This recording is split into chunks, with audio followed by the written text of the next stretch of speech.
Assalamualaikum warahmatullahi wabarakatuh. Selamat siang, salam sejahtera bagi kita semua. Perkenalkan, nama saya Fatur Rahman. Saya peserta Diklat PKP Angkatan 12 tahun 2025 BPSDM Provinsi Kepulauan Riau. Saat ini saya bertugas di Rumah Sakit Jiwa dan Ketergantungan Obat Engku Haji Daud Provinsi Kepulauan Riau sebagai pejabat pengawas Kepala Seksi Perawatan Rawat Inap. Izinkan dalam kesempatan ini saya menyampaikan tentang jurnal learning atau ulasan saya, apa yang saya dapat di dalam pembelajaran di pelatihan PKP yang telah saya laksanakan. Saya akan berbagi ringkasan pembelajaran dari 7 materi penting di agenda 3 yang saya rangkai dalam satu alur. Materi yang pertama dari agenda 3 adalah komunikasi publik. Sebagai pejabat pengawas, saya sering dihadapkan pada situasi di mana harus mengarahkan, mempengaruhi, bahkan menggerakkan tim di pelayanan, khususnya tim perawat di rawat inap. Kuncinya ada dalam kemampuan komunikasi yang jelas, terukur, dan tepat sasaran. Tidak hanya sekedar menyampaikan informasi, tetapi memastikan pesan atau sesuatu yang kita pahami dengan benar dan direspon secara positif. Teknik seperti penggunaan bahasa yang sederhana, kontak mata, dan pemanfaatan media komunikasi itu menjadi sangat penting. Tetapi dalam pelajaran ada hal yang sangat menarik bagi saya, yaitu nilai-nilai di dalam komunikasi. Ada beberapa nilai yang memang harus kita tanamkan di dalam kita melaksanakan komunikasi. Yang pertama itu adalah nilai kejujuran. Nilai kejujuran itu harus ditanamkan betul-betul.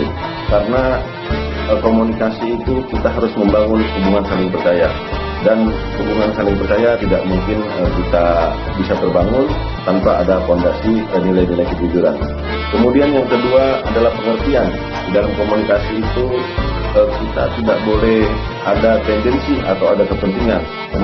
Komunikasi kita betul-betul bertujuan untuk mencapai tujuan daripada terciptanya pelayanan yang baik. Baik itu dalam komunikasi kita dengan staf dan kepemimpinan ataupun komunikasi kita langsung dengan masyarakat. Kemudian yang ketiga, memahami kapasitas diri. Komunikasi itu kita harus bicara sesuai dengan kapasitas kita.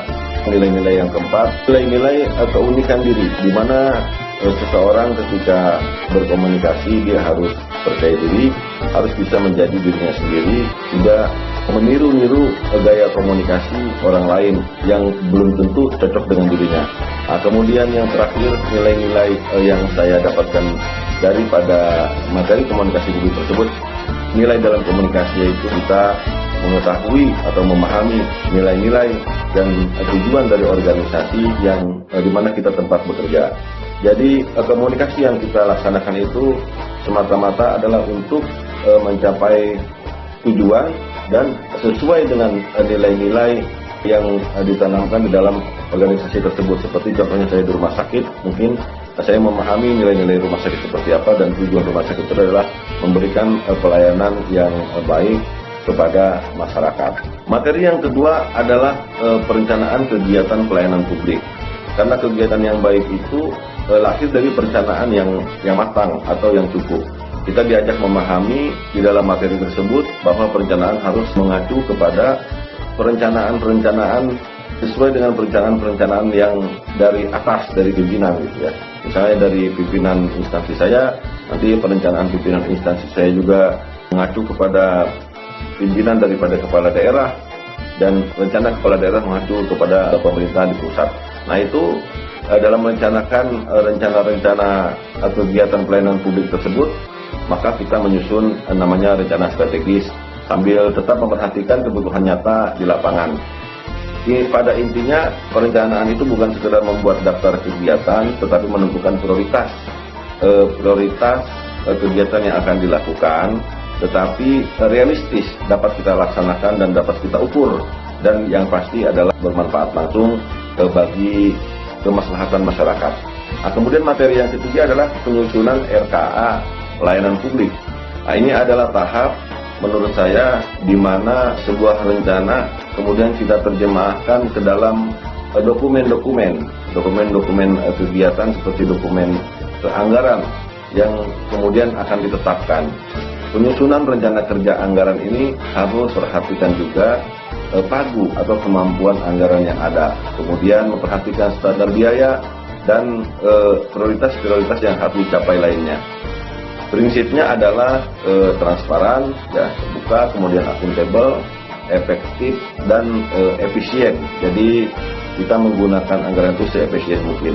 Dengan rencana kerja anggaran yang baik, pelaksanaan program menjadi lebih terarah dan dapat dipertanggungjawabkan. Nah, kemudian yang keempat, pelayanan publik digital. Nah, di zaman sekarang ini pelayanan publik memang harus cepat, mudah diakses, bisa dilakukan kapan saja, dari mana saja. Pemanfaatan teknologi digital seperti aplikasi-aplikasi online memungkinkan kita memberikan layanan yang lebih efisien dan ramah kepada masyarakat. Namun tantangannya adalah menjaga keamanan data, ya. Kita takut data-data bocor dan memastikan SDM atau sumber daya manusia atau staf-staf di pelayanan kita itu juga sudah siap beradaptasi dengan teknologi dan mengajarkan kepada masyarakat yang datang ke tempat pelayanan kita itu tentang teknologi. Jadi karena kadang-kadang timbul masalah, orang yang biasa dilayani secara manual kemudian mengeluh pelayanannya ribet karena kita sudah mulai menggunakan teknologi atau kemajuan digital. Nah, ini harus kita sosialisasikan kepada masyarakat dengan sebaik-baiknya. Nah, kemudian yang kelima itu materi tentang manajemen mutu, ya. Manajemen mutu ini saya lihat konsep-konsep yang diajarkan kepada saya di Diklat PKP ini adalah prinsip-prinsip yang sederhana gitu.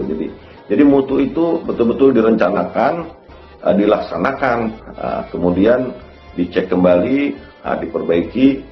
Nah, itu istilahnya ada PDCA itu, Plan Do Check Action gitu ya.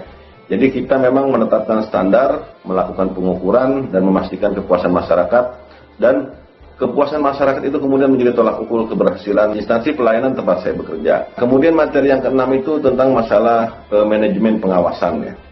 Dalam pembelajaran itu saya mendapatkan pemahaman bahwa pengawasan itu penting karena pengawasan itu memastikan semua pelaksanaan tugas yang sudah kita rencanakan, dari mulai kita mengidentifikasi kebutuhan, kemudian membuat layanan-layanan baru, atau di dalam pelaksanaan rencana-rencana tersebut, kita dengan pengawasan kita memastikan bahwa pelaksanaan itu sesuai dengan perencanaan dan sesuai dengan aturan manajemen pengawasan di Diklat PKP, bahwa pengawasan yang baik itu bukan mencari kesalahan, tetapi membina, ya, gitu, memperbaiki agar pelaksanaan pekerjaan itu berjalan dengan baik.